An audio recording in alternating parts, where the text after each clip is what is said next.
Hi everybody, Jonathan here with another Twinmotion video, and today we're going to look at a couple of the updates in the latest Twinmotion update and hotfix for Twinmotion 2023.2.1. Now I noticed this little post on Twitter and basically you'll see that we've got a few really nice new features I just want to cover in this fun little tutorial. So make sure you watch to the end and you'll see how we create something pretty awesome in a very short space of time. So if you do want to have a look at this, click onto Twitter and just search for Twinmotion. We can see we've got new ambient settings between images. I'm going to show you how that works. Also material dock improvements and also Adobe Substance assets improvements as well. So some really nice new aspects. Now if you also want to click onto this button here, that will actually link onto the full description of all the dock improvements as well, plus lots of bug fixes. As you can see, Twinmotion are quite proactive in fixing all these bugs. So yeah, if you've experienced any problems, you may well find that these have been fixed in this latest update as well. Okay, so let's jump into the video and I'm looking forward to sharing this with you. So let's just jump into the project. Okay, so let's get started on this new Twinmotion tutorial. Now all the files are available for you to follow along if you would like to. So I'm going to start off on my home screen. I've downloaded the template for the days and night sky. I'm going to start by opening this one already. So let's go basically and open this file. You'll see that the really nice thing about this one is that if we go to media, there's all sorts of really nice skies and HDRIs preloaded into this particular file. It's actually a really good template to start with. Okay, so now I'm going to go ahead and import a file. So let's click import. And basically this was a file that I used when I did my SketchUp diffusion AI video. Now if you haven't seen that video, I recommend you check it out, but this is available for everybody and I'll put the link in the description once again. So let's go through to that folder, new Twinmotion tutorial, and here we are is the 3D model that I'm going to bring in. So it's a SketchUp file, let's click open. As ever, we would normally want to keep the hierarchy. Let's click import, and let's just check out where the model lands. Okay, so at the moment, when I click onto my media dock, you'll notice that when I click on any of these views, the model is a bit off center. Okay, so the very first thing I want to do is take my model and put it into the center. Now, here's a really good little tip. If I pop this view up, click onto the dots here and go to media preview, now I've got my media preview and I can basically see in my preview when I'm moving around in the viewport. So let's move this model around. Okay, so we're going to slide that into quite a nice sort of centralized position. And I'm quite keen to select the whole model and move the entire thing down. So I'm going to get my Z axis, just drop it down a little bit here, just so we're kind of just about above the groundscape. And let's click F to fit. Okay, good. So we can see we've got quite a nice little view. So no matter what view I change to, the preview should update. Now this feature in itself is a really great new feature. You can actually make the window as large as you want to, so let's kind of do that. And we can also click on improve quality or just sort of the low quality here. So if you do click on the unlock, you can basically make it a bigger viewport, and of course I can move that over to my second screen over there, keep an eye on it while I'm working. So great little tip in itself on the new version. Okay, so one final thing I'm going to do, I'm quite keen to rotate the model, so I'm going to click onto it and go to my X, Y and Z coordinates here from this little tab here, and just type in 180 degrees just to spin it round to a nicer orientation, and let's kind of recenter it back into our sort of project as it were. Okay, so this is I think the more photogenic side of the project. Okay, so next up I'm going to replace these rather bad SketchUp trees with some nice Twinmotion ones. So I've gone ahead and selected them and I can right click, and a really nice little trick here is to click replace object. So all I need to do now is go and find the appropriate tree. So I want something quite big actually, so let's go through to a nice sort of blue spruce. I think that'll be really nice. Let's drag that into the Dropbox, click start replace. Okay, and then I can basically change the age of those trees as well as I bring them in. So definitely make sure you replace those trees as you bring them in as well. Okay, so let's crack on with our design before we kind of look at these new features. I'm going to go through to basically do some materials now. So I'm going to go into objects and get my natural materials, and let's get a couple of different grasses into the project just to kind of sit that in a bit more comfortably. That's looking better already. I think also I'm going to choose a nice sort of natural material for this landscape here. And also, finally, I'm going to click T and sample the existing texture. So I'm going to go onto my Materials tab, and you'll notice that when I click onto this particular texture, I should be able to identify that material. So let's hide that panel away. And here it is. So we should be able to kind of darken it down a little bit and basically introduce a little bit more body into it because it's looking a bit bright in my view. So that's a really good little tip. Just select those materials, go onto the material picker and just slide that up or down just to kind of introduce a bit more variation. Also on the grass, you know, having a bit of grunge is always quite a good thing to do as well. Okay, so using my media preview, I've now rotated the model around a little bit more to get a really nice comfortable view. So what I can do is basically click on any of these different scenes to change the ambience, as you can see. Now the really nice thing with this is, what I can now do is basically go through and change the HDRI position. So let's open up the HDRI. I can just kind of rotate that round to get much nicer lighting. I will just tweak the view a little bit as well to kind of generate my sort of slightly altered view there. And let's just do a little update on that image. Okay, so that's all I need to do in order to kind of recapture that HDRI and that ambience. So the really nice thing with this is we can also go through to multiple other views that we quite like the look of, rotate that HDRI round.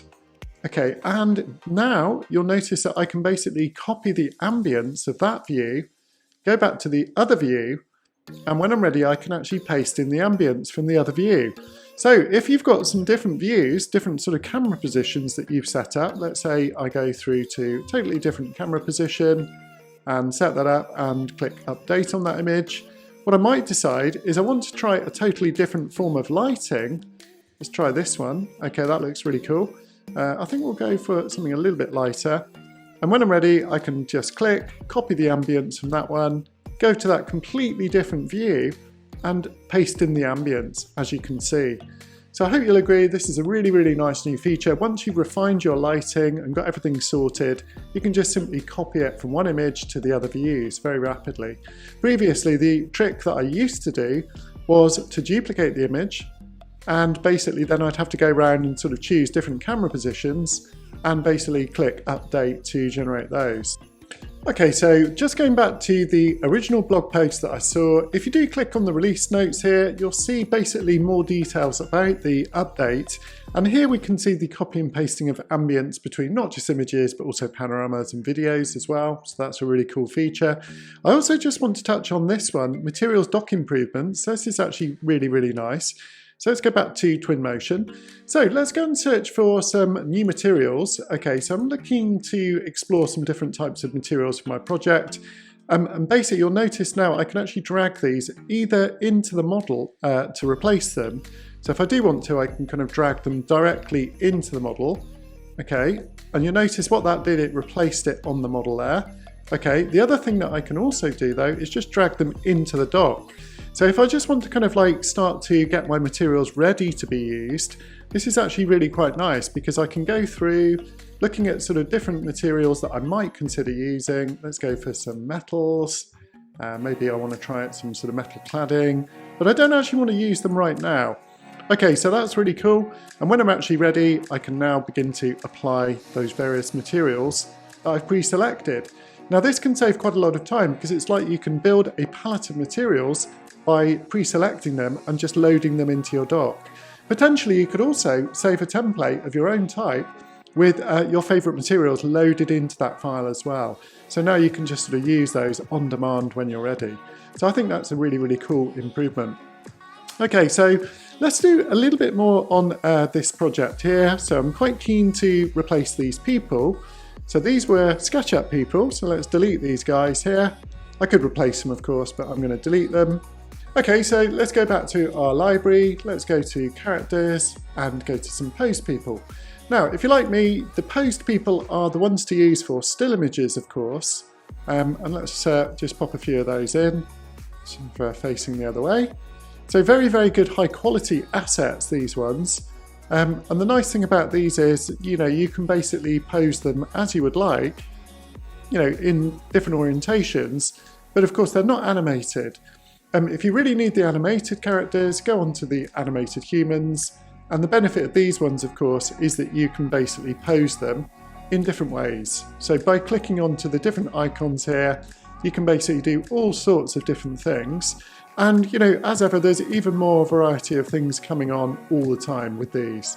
So these work really, really well in animations as opposed to still images. And sometimes I'll have two sets of people, which I'll group together. So I think we'll get rid of those for now. We can also go into other people and go to groups. And obviously you can drag in groups of people. So this becomes quite rapid in terms of populating, you know, large amounts of people really, really quickly.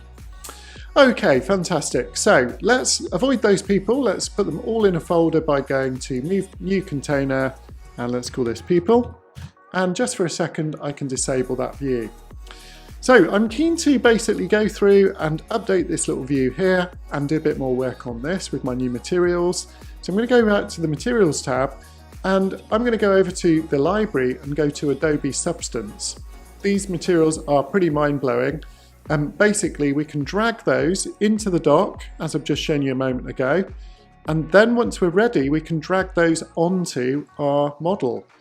So let's have a look at the detail of these Adobe Substance materials. Let's just go a bit more full screen. And I just want to show you how amazing these are. Now at the moment so far, all of my rendering, by the way, has just been in the standard rendering, as you can see. So let's scroll up to the top. I'm going to enable the lumen path tracing before I do path tracing in a minute. Okay, so let's have a look at these with lumen on. Now that glass looks really pretty reflective now, which is amazing. And you can see this wonderful new material. So let's update. Let's go back to our materials dock. We'll select our Adobe material here, and I'm going to pop out this side panel so you can really see what I'm dealing with. Okay, so if we go to the basic parameters, you can just see there's an incredible amount of things that we can vary. Let's go to the shininess. Okay, so we've made it a lot more shiny. And let's go for a roughness variation. Let's go to the scaling. Okay, so you don't immediately get the update. So once you kind of let go, you can see it takes a few seconds, but then it updates. Let's go for a bit more randomness. Okay, and we'll go down to the panel amount and just reduce that a little bit, go for these larger panels. I think that looks cool. Let's do that again. Yeah, actually that looks really, really nice, I think. I think it's a nice improvement, those larger panels. We can also introduce things like a bit of rust in there. We won't notice until we get really close, but let's go right up. Yeah, I mean, you can really kind of see the difference when you get quite close up. And don't forget, you know, all of this is just in the standard rendering. So if I actually hit the path tracer, we're going to get that superb path tracing quality, which takes it to another level. But of course, it, you know, isn't quite real time. It does take a little bit longer to operate, but it does look amazing once it kicks in. With the path tracing though, one little tip I will give you is just remember to change the quality to maybe lowish settings. You know, it still looks pretty good, and we can almost work in real time using that path tracing. However, it's nothing like as good as the lumen in terms of frame rate. So if you really want a high frame rate with good statistics, look at that, 140 frames a second, even though I'm using the lumen rendering. Okay, so these new Adobe materials are just incredible. Let's have a look at a couple of others. Let's take a look at this material here and just kind of get a feel for the quality of this. So if we scroll down into my object and click T, you can basically select that particular texture there. In fact, I've already got it selected, there we can see. You've got different resolutions, by the way. If you really, really needed even higher resolutions, you could generate those. Okay, we can also go down and just change our slider. Okay, so let's go for a bit more, yeah, you know, you can see what a massive difference that makes. So you don't often know what difference is until you actually slide and release, but you can see how cracked up that's getting. And this is just literally one slider. If you kind of go through and open up the other aspects, so you can see that looks pretty interesting for a nice sort of cracked up surface. Probably want to go and give it a bit more shininess, make it a little bit shinier. And also I'm quite keen to just change that scaling. So there's a lot of options. Those are, you know, maybe the only downside. You do have to kind of wade through some of these options. If you do want to, you can also click this button, Random Seed, Okay, so if I type in a number here, click return, it basically regenerates a slightly randomized material. So absolutely phenomenal. We can introduce different colors into that concrete as well.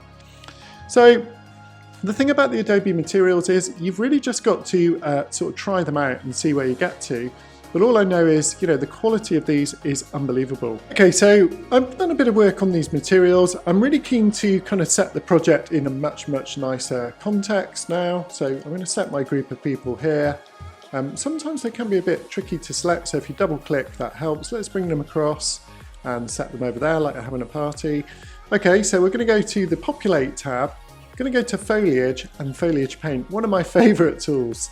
So I love this. I love the way that I can basically go through and drop into my Dropbox a bunch of different sort of plants and things that I want to use. Going for sort of quite a sort of evergreen setup at the moment with quite a few pines and things like that. So we're going to keep that sort of fairly standard. Okay, and what I'm going to do is select all of those, go down to my brush, and basically you can see I can immediately, so let's get back my camera a little bit further, go to brush diameter, and I can just immediately sort of paint instant forest really realistically around my little project here. Okay, so we'll just go a little bit closer, just give it a really nice sort of backdrop. And as I say, what's kind of nice here, if you do pop up the media preview while you're working, okay, you can really kind of keep an eye on what you're doing. So let's go back to my painted vegetation. Let's get my brush a bit smaller. Keep that density quite high. That's fine. Yep. Okay, let's go back and just brush in some more trees. So just watch this image here as I kind of do the foreground and start adding things in. We can also do the same thing with basically like the grass and things like that. So to do this, what I would end up doing is probably go to Populate and start a new painted material, a brand new one. Go to grass.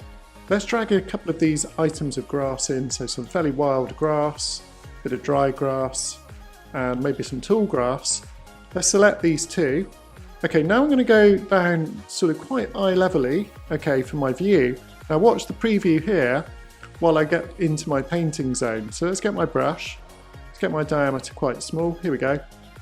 Now just watch very carefully, just going to paint through in the scene, a bit behind that image if I need to, and you can immediately see, if I go high quality, and let's unlock this preview and make it a bit bigger, you know, immediately start to see that foreground coming in. So it works really well, this little technique. So let's go through a little bit more. I will park that on my other screen for a second if that's all right. I'll bring it back in a moment.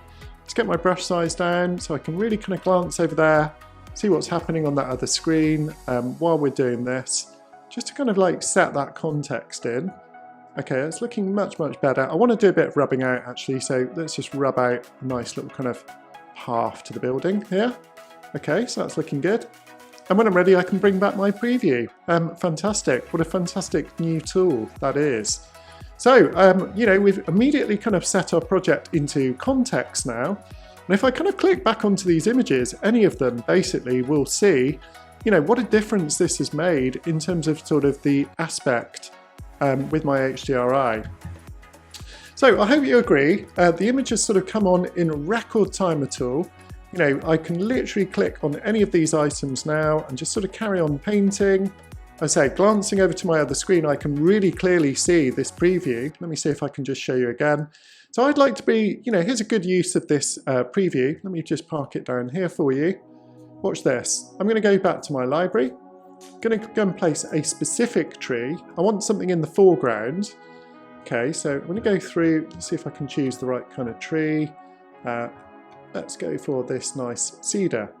So when I drag that into the view, it may be that I need to kind of pop out of the viewport a little bit more in order for me to actually refine the precise position of that in the visual. So that actually looks really good. I feel like I need a bit of foreground over here as well. So let's come over here. Let's take a different tree. Okay, so we'll go for something a little bit more rough and ready. Let's just drag that in. So I can see it's not in the visual at the moment. Let's bring it forward a bit. There we go. Just to kind of set that view up as I want it. And finally, just to finish this off, let's get some nice rocks in the foreground. So I can see that if I just drag that in, it's pretty big. Let's gonna get that, that's actually, you know, wrong size. So let's go to scale and let's just scale that right down, just to kind of get that placed into the scene. Just kind of put it within the grass there.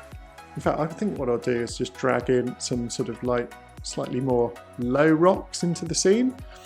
Okay, so I'm pretty happy with the view. So when I'm ready, I can basically click on the update button to regenerate that particular view as well. Okay, so I'm really happy with the view that I've chosen, and what's really nice is I can now swing through to these different day and night lighting setups as well, which is actually very cool. As I said a moment ago, if you do need to make some sort of final tweaks and adjustments, by all means do adjust your camera angle. Remember to go out and, you know, get the lumen on for sure, and also go to environment and just sort of play around with that overall maybe exposure level, just to kind of bring up a bit of brightness.